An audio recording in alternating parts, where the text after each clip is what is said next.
Olá, amigos da Paranormal Ataque, sejam bem-vindos a mais um vídeo para lá de polêmico e eu espero que você fique comigo até o final e defenda a sua opinião nos comentários. Hoje nós vamos falar sobre o Santo Sudário. Ele é verdadeiro? Falso? Ao final do vídeo deixa aqui a sua opinião. O Santo Sudário é um lençol de linho trançado no padrão espinha de peixe e as suas dimensões são 4,41 metros de comprimento por 1,13 metros de largura. E ele fica exposto no lado esquerdo da Catedral de Turim. Por isso também ele é conhecido como o Sudário de Turim.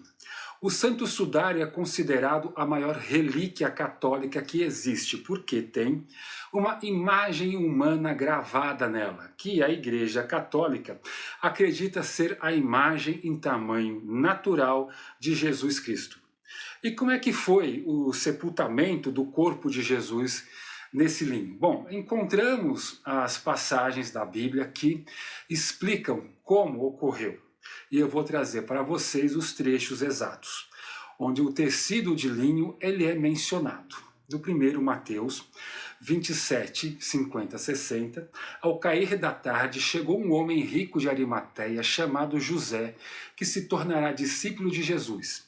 Dirigindo-se a Pilatos, pediu o corpo de Jesus e Pilatos lhe ordenou que lhe fosse entregue. José tomou o corpo, envolveu num lençol de linho limpo e o colocou num sepulcro novo que ele havia mandado cavar na rocha, e fazendo uma grande pedra rolar sobre a entrada do sepulcro, retirou-se. Agora a versão de Marcos. Marcos 15, 42 a 46. Era dia de preparação.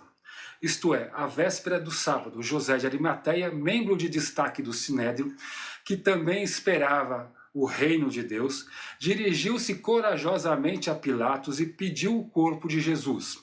Pilatos ficou surpreso ao ouvir que ele já tinha morrido. Chamando o centurião, perguntou-lhe se Jesus já havia morrido. Sendo informado pelo centurião, entregou o corpo a José. Então José comprou um lençol de linho, baixou o corpo da cruz, envolveu-o no lençol e colocou no sepulcro cavado na rocha. Depois fez rolar uma pedra sobre a entrada do sepulcro. E por último, a versão de João, encontrada nos versículos 19, 38 a 42.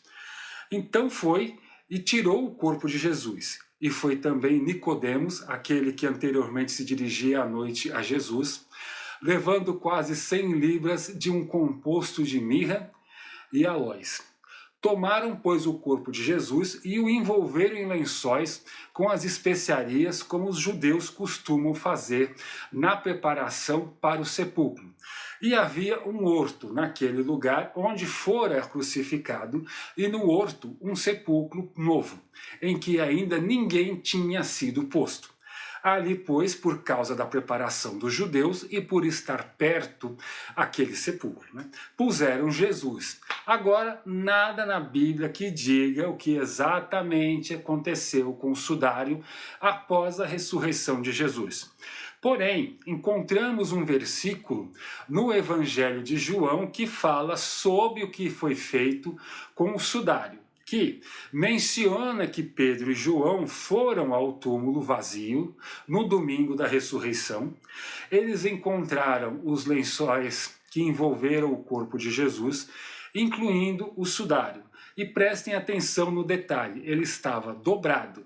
Diz a tradição que tanto o lençol como o sudário teriam ficado em posse dos discípulos de Jesus e depois não se teve mais notícias desse artefato, até o ano de 544 d.C., quando um pedaço de tecido que supostamente mostraria a face de Jesus foi encontrado sob a ponte da cidade de Odessa, no sudoeste da Turquia, onde esse tecido permaneceu até o ano de 944, na posse do imperador romano Lecapenus, que batizou o tecido de a imagem de Edessa, e depois mandou essa imagem para a cidade de Constantinopla, onde ficou guardado até 1204 e foi perdido novamente no saque dos cruzados na Quarta Cruzada, e fica desaparecido até que em 1346 ele reaparece nas mãos de um homem chamado Godofredo de Charnay, senhor de Liren, e em 1456 passou para as mãos da família de Saboia, que em 1578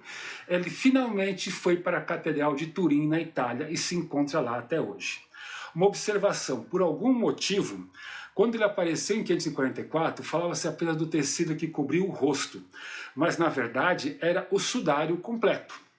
Tanto que se você for à Catedral de Turim, encontrará a peça completa exposta. Outra coisa, ninguém sabe o que aconteceu com o sudário desde que foi recolhido na tumba até ser encontrado sob a ponte de Odessa. E por isso, uma grande desconfiança de que se ele é verdadeiro ou não. E sobre isso que nós vamos falar agora. Afinal, o Santo Sudário é falso ou verdadeiro? Bom, em 1973...